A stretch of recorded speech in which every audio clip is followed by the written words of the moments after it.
Welcome back to Echoes of the Eye. Before we can talk about the other towers or how to solve the towers, we have to talk about the map room chain. This is the one part of the game I don't like, and the reason is because I'm making this whole series about how to make adventure games that are exploration focused, which I think that Echoes of the Eye and, this game in general does very well. And the idea there is that instead of offering up complicated puzzles that require lateral thinking, instead you just reward the player for exploring.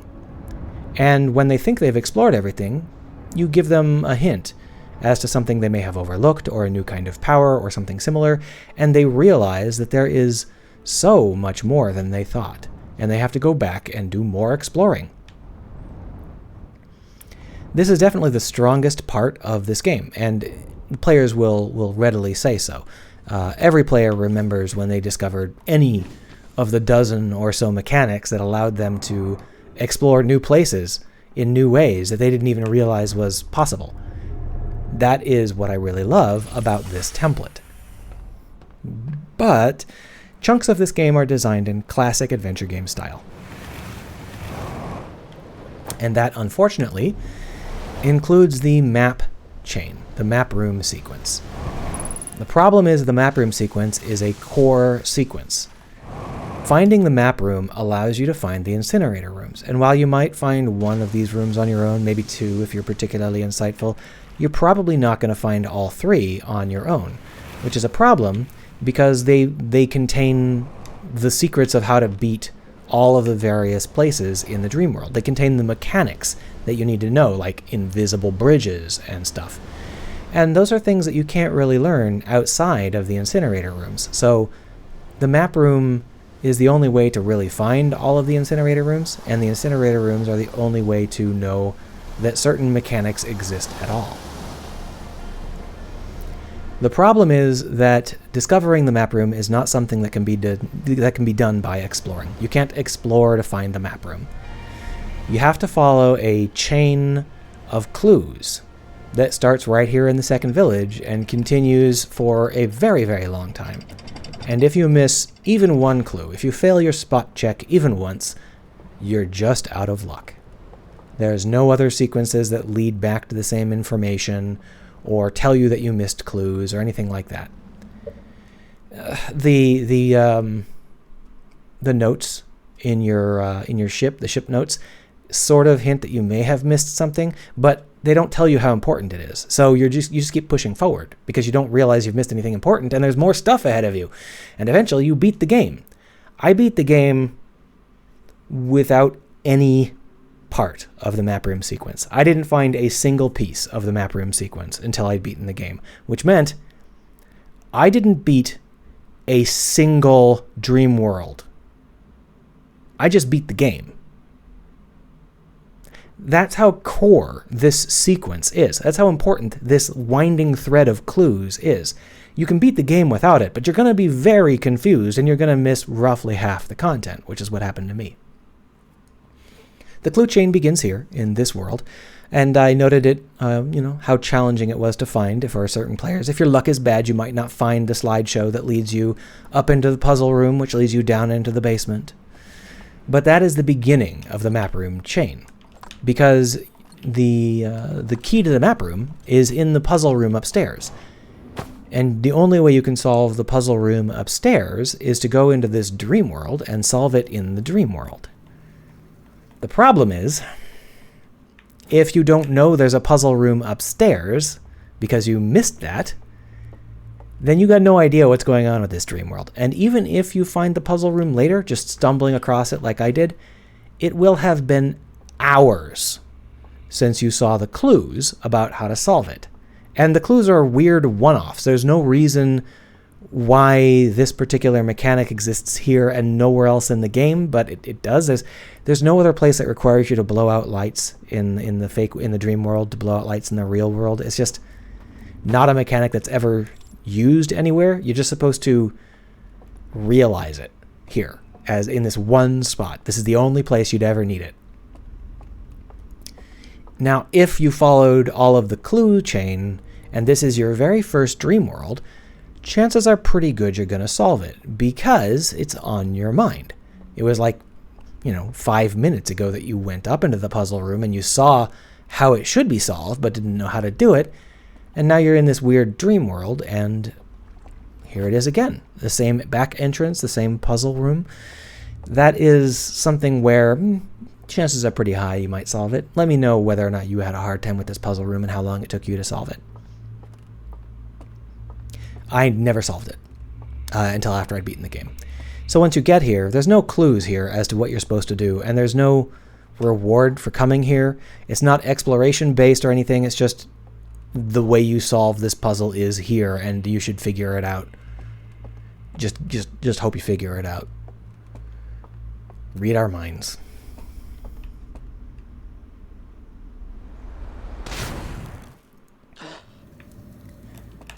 So once you have solved that particular virtual world, you have to realize that you need to come back out here into the real world. Instead of continuing to explore the interesting new place you found, go back out into the boring old place. And you need to go up into the puzzle room, which you may not even realize exists if you didn't follow the chain correctly.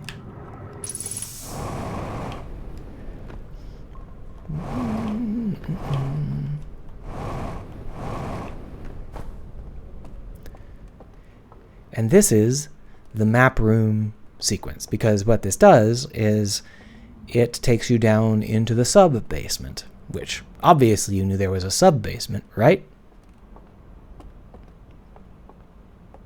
See, the wall has retreated now, and we can go down into the sub-basement.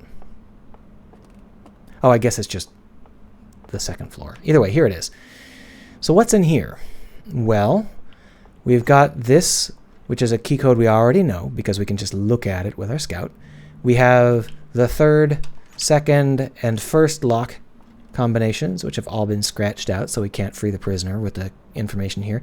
And then we've got the Pokemon. Yeah, so if you remember the Pokemon building, this is the key to get into it. There is no other place to find this. You cannot discover it in any other way. If you do not follow this sequence of events exactly, you will not be able to get to the map room because you will not be able to find another way in. The code shows up nowhere else, and there's no way other than the code to get in.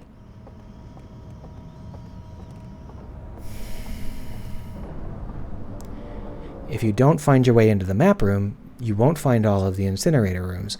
If you don't find the incinerator rooms, specific mechanics are just going to be completely impossible for you. Like, you won't know that there are invisible bridges. So, if you're like me, and you missed the very first clue on this chain, you knew there was something wrong. There was something a little bit wrong, because, your ship was saying, oh, there's still something to find here. It actually was not very helpful with that part, but it would, give you very subtle hints that you might have missed something. But there was so much more to explore going forward. Why would I go back to explore something I might have missed when it's probably just another piece of backstory or something? I'll just keep going forward. And then I would enter into the virtual worlds, and I'd see those puzzles I was supposed to defeat on how to get past and into the libraries, but I couldn't figure them out. So I just kept going forward. I'll come back to them. I'll come back to them. I'll come back to them. Oh wait, I beat the game without going to a single library.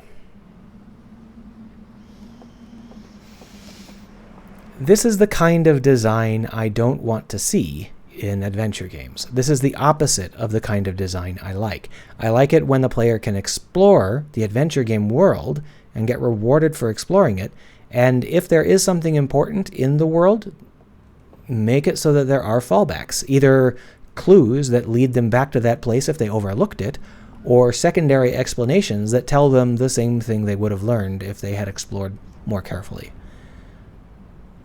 There's almost no reason to have a puzzle sequence like this, a clue train like this, which the player can just miss. If they fail any portion of this chain, then the entire chain is now off limits, and they are going to miss out on basic, fundamental guidance. That's just bad. On the plus side, I did manage to glitch through the game on my own sheer clumsiness, but I don't recommend that approach. I recommend playing it like it's supposed to be played. But unfortunately, it's a little bit fragile. Let me know what you thought of this chain of events. Did you have any problems finding the map room? Yeah, just let me know what your experience was, because for me, this was the number one thing that I just didn't see on my first time through the game. And so I thought the entire game was exploration based and I had just managed to overlook a mechanic somewhere. Nope, I didn't overlook a mechanic. I just failed my spot check back at the very beginning of the game and therefore missed out on a lot of core progression. See you around.